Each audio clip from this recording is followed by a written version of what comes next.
మనం ఇంతకుముందు స్టేడియంలో గ్రౌండ్లో కలుసుకున్నాం, బట్ ఇప్పుడు వేదిక మీద కలుస్తున్నాం. Former star cricketer Ambati Rayudu గారిని మాట్లాడాల్సిందిగా కోరుకుంటున్నాం.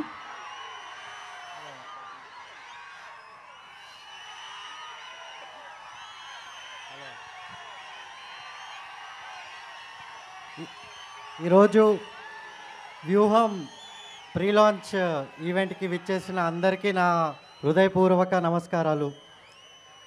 సో అందరికీ ప్రియతమైన మన చీఫ్ మినిస్టర్ గారు వైఎస్ జగన్మోహన్ రెడ్డి గారు అందరికీ తెలుసు. మన అందరి ప్రతి ఒక్క కుటుంబము, ప్రతి ఒక్క మనిషి జీవితంలో ఆనందం రావాలని ప్రతి ఒక్కరి కోసం నిరంతరం ప్రతి క్షణం ఆలోచించి మన రాష్ట్రము ఎంతో ముందుకి, ఎంతో పెద్ద స్థాయికి, ఇండియాలోనే నెంబర్ 1 స్థాయికి ప్రతి రంగంలో చేరుకోవాలని కోరుకునే మన నాయకుడు జగన్మోహన్ రెడ్డి గారి లైఫ్ స్టోరీ పైన ఈ సినిమా తీసిన లెజెండరీ డైరెక్టర్ రామ్ గోపాల్ వర్మ గారికి, మన దాసరి కిరణ్ గారు ప్రొడ్యూసర్ గారికి, వాళ్ళు ఎంతో కష్టపడి ఈ సినిమాని మొత్తము ఈ స్టేజ్ వరకు తెచ్చిన వాళ్ళ టీంకి హార్టీ కంగ్రాచులేషన్ సార్. అదే కాకుండా మీ అందరికీ కూడా all the very best. And నేను భావించేది ఏంటంటే చాలా ఇన్స్పైరింగ్గా ఉంటుందని చెప్పి నేను అనుకుంటున్నాను. చాలా ఎదురు కూడా చూస్తున్నాను సినిమా కోసము. మీరందరూ కూడా మళ్ళీ మన జగన్మోహన్ రెడ్డి గారిని మళ్ళీ చీఫ్ మినిస్టర్ చేయాలని కోరుకుంటున్నాను. అందరూ కష్టపడి మనము జగన్మోహన్ రెడ్డి గారిని మళ్ళీ 2024లో చీఫ్ మినిస్టర్గా మనం అందరూ చూడాలి, మనందరం కష్టపడి చేయాలి అని కోరుకుంటూ ఈ సినిమా కూడా అందరి మనసులోకి చేరి అందరిని ఎంతో ఇన్స్పైర్ చేసి నిజం అనేది బయటకు వచ్చి అందరికీ మన రాష్ట్రంలో జరిగేది మొత్తము ఈ మధ్యకాలంలో జరిగే దుష్ప్రచారం అంతా కూడా పక్కన పెట్టి నిజము మనకు చూపిస్తున్న రామ్ గోపాల్ వర్మ గారికి కూడా కృతజ్ఞతలు తెలుపుకుంటూ సెలవు తీసుకుంటాను. Thank you so much. Thank you Ambati Rayudu garu, thank you so much. And అలాగే నంది వెలుగు సర్పంచ్ పవన్ గారిని, ఓకే, సో కిరణ్ కుమార్ గారిని మాట్లాడాల్సిందిగా కోరుకుంటున్నాం. పవన్ చెన్న కేసులు కూడా పైకి రండి ఒకసారి. తనాల ఎంపీపీ కూడా సుధీరేంద్ర రండి పైకి రండి. రాకేష్ రెడ్డి అన్న రండి అన్న. పలా వ్యూహం, ఆర్జీవీ వ్యూహం ఇప్పటి వరకు 2009వ సంవత్సరం నుంచి 2019వ సంవత్సరం వరకు నిజ జీవిత ఆంధ్రప్రదేశ్ అంటే ఉమ్మడి ఆంధ్రప్రదేశ్ రాష్ట్రంలో జరిగిన నిజ జీవిత సంఘటనల ఆధారంగా ఏర్పాటు చేసిన ఒక ఫిక్షనల్ స్టోరీ.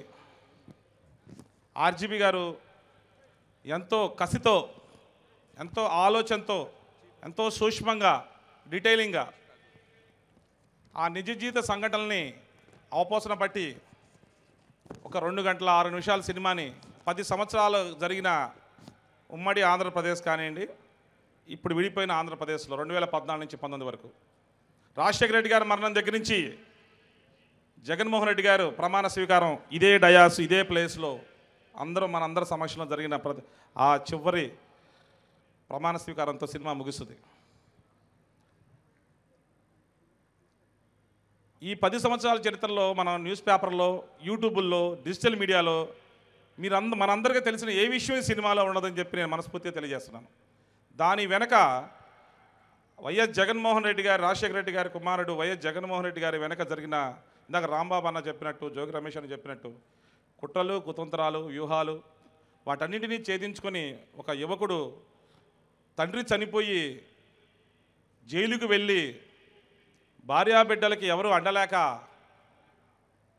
తనకి అపోజిషన్ పార్టీ వాళ్ళు సెంట్రల్ గవర్నమెంట్తో వాళ్ళు కుమ్మక్కయ్యి వ్యూహాలు పన్ని అతని జైలు నుంచి బయటకు రానియకుండా వాటన్నింటినీ ఛేదించుకొని ధర్మమే గెలిచి తను బయటకు వచ్చి పార్టీ పెట్టి ప్రజల్లోకి వెళ్ళి పాదయాత్ర చేసి ప్రజల మనసును గెలిచి ఆయన ఆంధ్రప్రదేశ్ ముఖ్యమంత్రిగా కుర్చీలో కూర్చున్నాడు. అందరికీ చెప్పదలుచుకున్నా, మీరు ఆయనకి కుర్చీ ఇచ్చేటప్పుడే ఆలోచించుకోవాలి. ఇచ్చిన తర్వాత ఇక ఆయన బ్రతికినంత వరకు ఆంధ్రప్రదేశ్ ముఖ్యమంత్రిగా వైఎస్ జగన్మోహన్ రెడ్డి ఉంటారని చెప్పి నేను ఈ విజయవాడ ఇందిరాగాంధీ స్టేడియం సాక్షిగా చెప్తున్నా. మీరు ఎన్ని చేసినా, ఎన్ని కలిసినా, ఎన్ని తలకిందులు చేసినా, తపస్సు చేసినా అతను జగన్మోహన్ రెడ్డి ఆంధ్రప్రదేశ్ ముఖ్యమంత్రిగా ఒక్కసారి ప్రమాణం చేసిన తర్వాత అతను బ్రతికినంత వరకు తన జీవితం వరకు కూడా ఆయన ముఖ్యమంత్రిగానే ఉంటారు. ఎందుకని అతను మొదటి రోజు ఏమి చెప్పారో అతను ప్రమాణ స్వీకారం వచ్చి ఏం మాట్లాడాడో, మేనిఫెస్టో ఏం పెట్టారో 99% ఆ మేనిఫెస్టోని ఈరోజు అమలుపరిచిన వ్యక్తి భారతదేశంలో ఏ రాష్ట్ర ముఖ్యమంత్రి ఉన్నాడా అని చెప్పి నేను అడుగుతున్నా. నాకు 2006 సంవత్సరం జగన్మోహన్ రెడ్డి గారితో పరిచయం. ఆయన అత్యంత అభిమానిగా ఉన్నా నేను తెనాలి నుంచి ప్రయాణం చేస్తూ. ఈ 17 సంవత్సరాలలో ఆయనకి ఎంతో లాయల్టీగా ఉంటూ ఆయన అభిమాని